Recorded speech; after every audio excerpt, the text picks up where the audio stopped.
Today, the amusement industry was rocked with the news that Cedar Fair and Six Flags have agreed on plans to merge the two companies into a thrill ride powerhouse. With 42 parks and 9 resort properties, the new company will be one of the largest amusement companies in the world.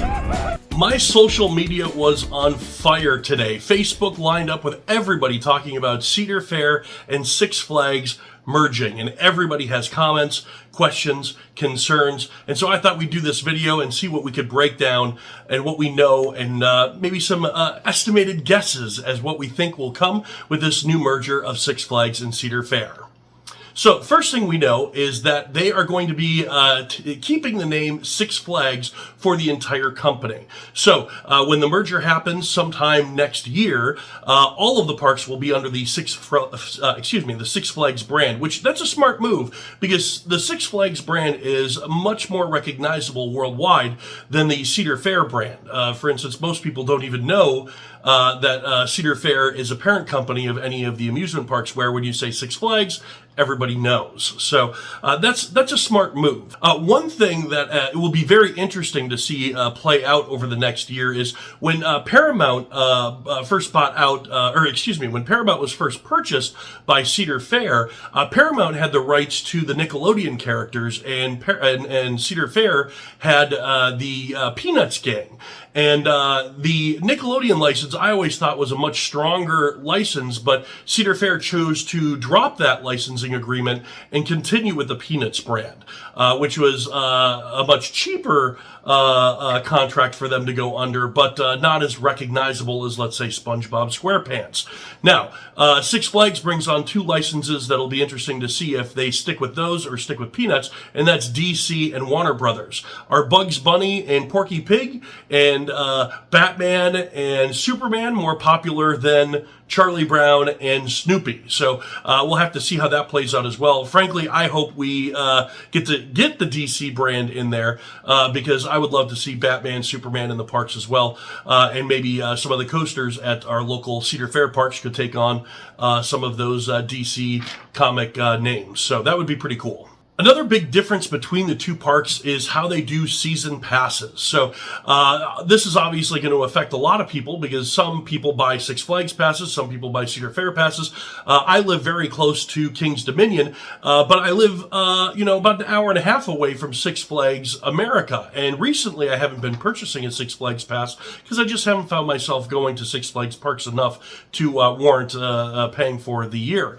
But it would be great if it was included with my Cedar Fair pass.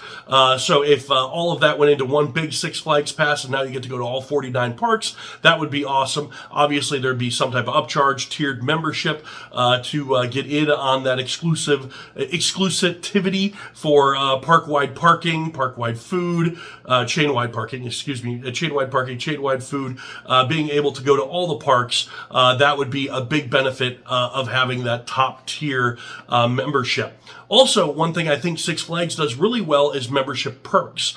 They give out a lot of perks, especially the higher tier you are. And Cedar Fair, it's always been hit or miss for me.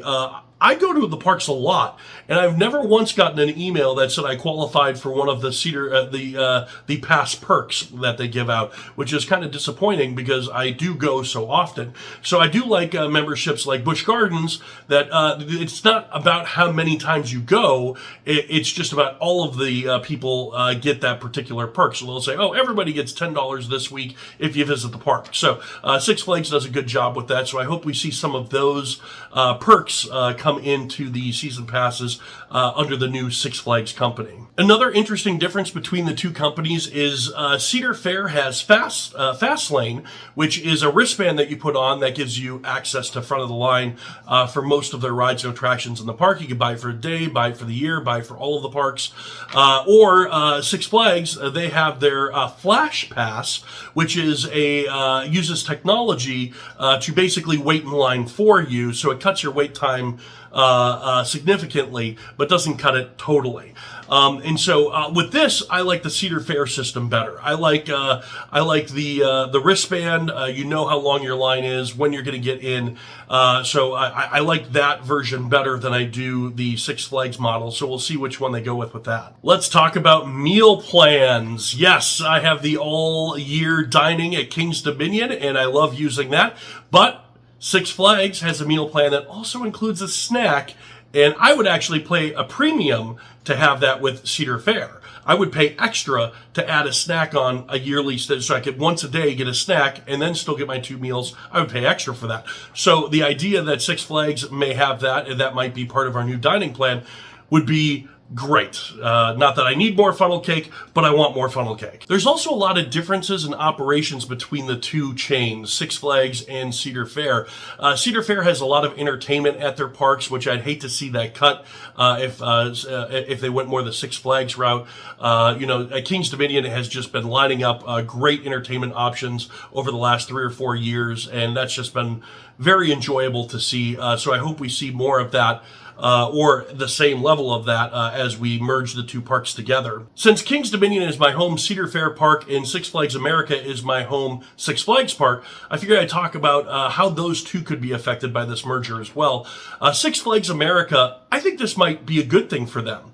If the company itself, their overall goal of saving money with the corporate run, being able to save expenses, if they're able to then give out some of that money throughout the parks and build more rides and attractions, that would definitely benefit Six Flags America. I would love to see them be able to expand and bring in bigger and better thrills to the park. I also think it would help King's Dominion. Not that they're missing on a bunch of thrills. They have been getting rides and attractions, but they would still have a direct competitor in the market where most of the other Six Flags Cedar Fair parks would only be competing with themselves.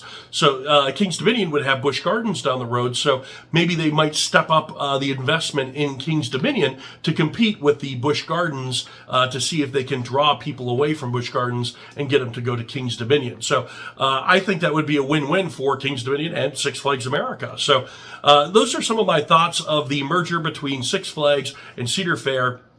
I'm definitely hesitant to be super excited about it, but I am very optimistic that this could be a great thing for the amusement industry. So I guess next year we will see as things move on and the approval process goes. We'll see how this is going to affect us. But for now, those are my thoughts. Thank you guys so much for watching this video. My name is Clint, and we'll see you guys in the next adventure. Bye!